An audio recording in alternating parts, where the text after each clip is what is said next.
Hello students, welcome back. आज हम लोग बात करेंगे जॉब डिस्क्रिप्शन के बारे में।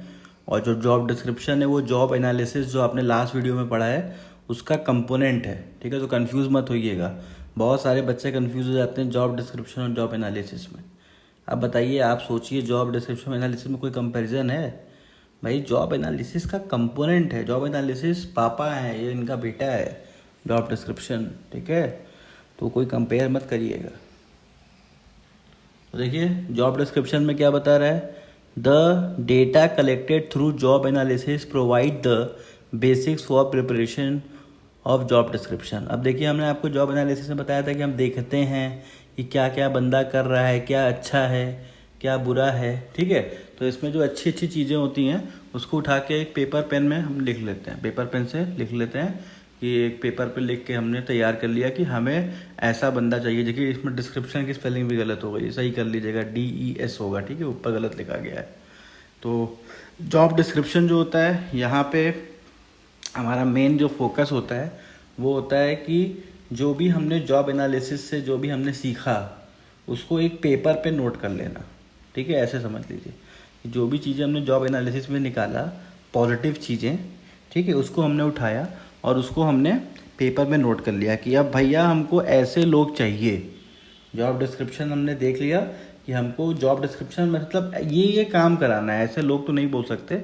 व्हाट द जॉब इज़, यहाँ पे ये लाइन आप याद कर लोगे, व्हाट द जॉब इज़, तो आपको समझ में आ जाएगा कि जॉब है क्या। जॉब है क्या?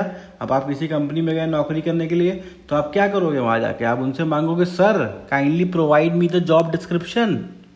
तो वो आपको एक कागज़ देंगे, उसमें लिखा रहेगा कि क्या क्या काम आपको करना है।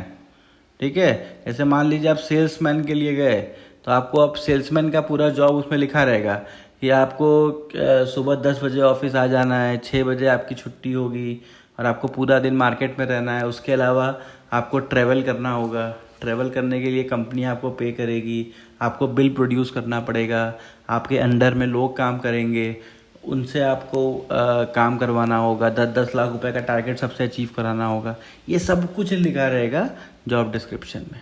मतलब क्या काम करना है ये अगर पता लगाना है आपको, तो आप किसी भी बंदे से, मतलब आप उस कंपनी में, जिस कंपनी में नौकरी करने जा रहे हो, आप उससे कहो, सर हमको जॉब डिस्क्रिप्शन दे दीजिए, ताकि हम समझ सकें हमें करना क्या है। ठीक है, जब हमको पता रहेगा करना क्या है, तब तो हम इंटरव्यू की तैयारी करके आएंगे। नहीं, क्या इंटरव्यू में आप पूछ लोगे, हमें क्या पता। तो हर एक कंपनी जब भी कभी रिक्रूटमेंट के लिए एडवर्टीजमेंट देती है, तो साथ ही साथ जॉब डिस्क्रिप्शन भी लगा देती है कि भाई जान लो तुम्हें क्या काम करना है। नहीं फालतू में आके मेरा टाइम वेस्ट करोगे, भाई HR का टाइम आप वेस्ट ही तो करोगे। जाओगे बैठे रहोगे, बाद में वो कहेगा ये काम करना है, आपको कह रहे हम तो ये काम कर ही नहीं पाएंगे। तो इसीलिए कंपनियां क्या करती हैं, रिक्रूटमेंट के समय, एडवर्टीजमेंट के समय, जब उनको जॉब का एडवर्टीजमेंट करते हैं, तो उसी के संग जॉब डिस्क्रिप्शन लगा देते हैं कि भाई देख लो हमारे यहाँ ये काम है, आपसे हो पाएगा तभी आओ। तो क्लियर हो गया इतने एग्जाम्पल के बाद कि जॉब डिस्क्रिप्शन क्या होता है। इसमें सब कुछ लिखा होता है क्या आपको जॉब में करना है। तो देखिए, नीचे लिखा हुआ है, job description is a written record of appropriate and authorise content of job. तो इसमें अप्रोप्रिएट और ऑथराइज कंटेंट होता है। कंपनी इससे ज़्यादा आपसे नहीं मांगेगी, बस इतना ही कर लो बस। इसीलिए इसको ऑथराइज कंटेंट कहा गया है। ये कंपनी के द्वारा ऑथराइज होता है कि हाँ, हमें इतना काम एम्प्लॉय से चाहिए।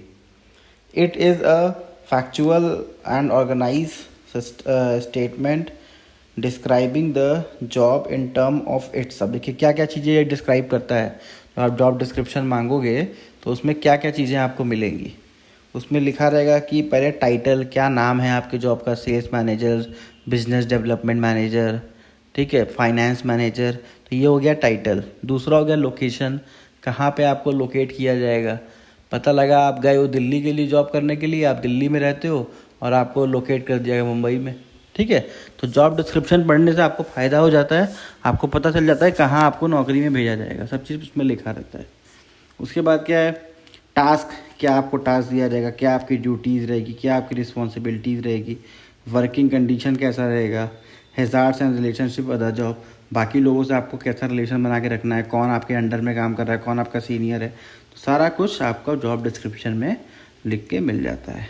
ठीक है, बढ़िया से पढ़ लीजिए, फिर इंटरव्यू दीजिए, ताकि आपको पता रहे कि वो लोग क्या पूछने वाले हैं और आपको ये भी पता रहे कि आपको क्या करना है।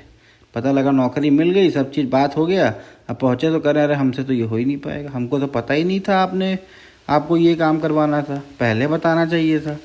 अब आप वहाँ पे गए तो नया नया ज्ञान देने लगे, तो ऐसे नहीं।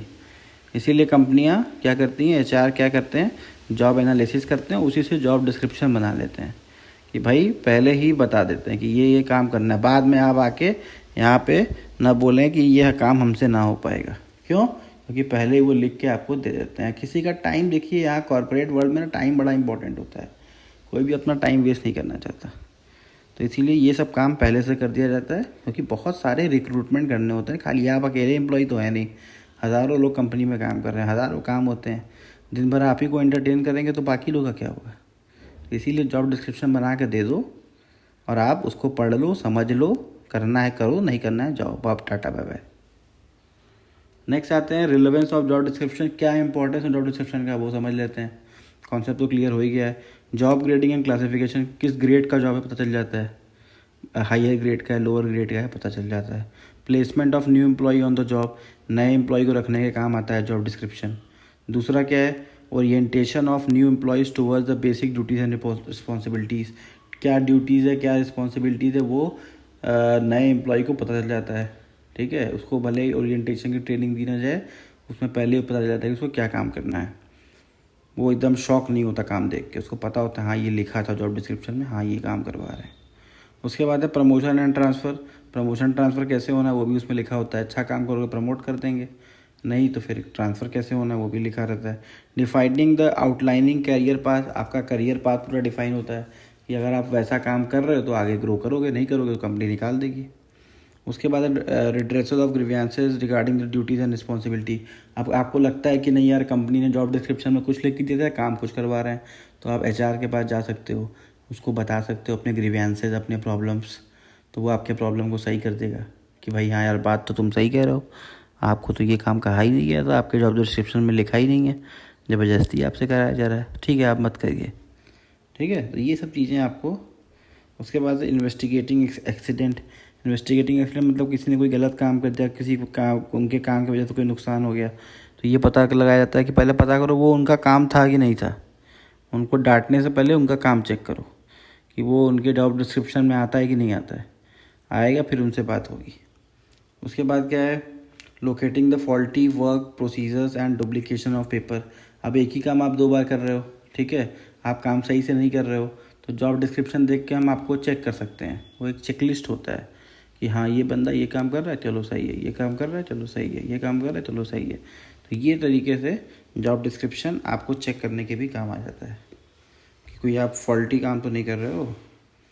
Work measurement and work improvement, आपका वर्क भी मेजर हो जाता है जॉब डिस्क्रिप्शन से, पता होता है ना क्या काम करवाना है इनसे, तो मेज़र कर लेते हैं कि इतना काम किए हैं कि नहीं किए हैं। अगर किए हैं तो हमारे अच्छे एम्प्लॉय, नहीं किए तो इनको ट्रेनिंग दो।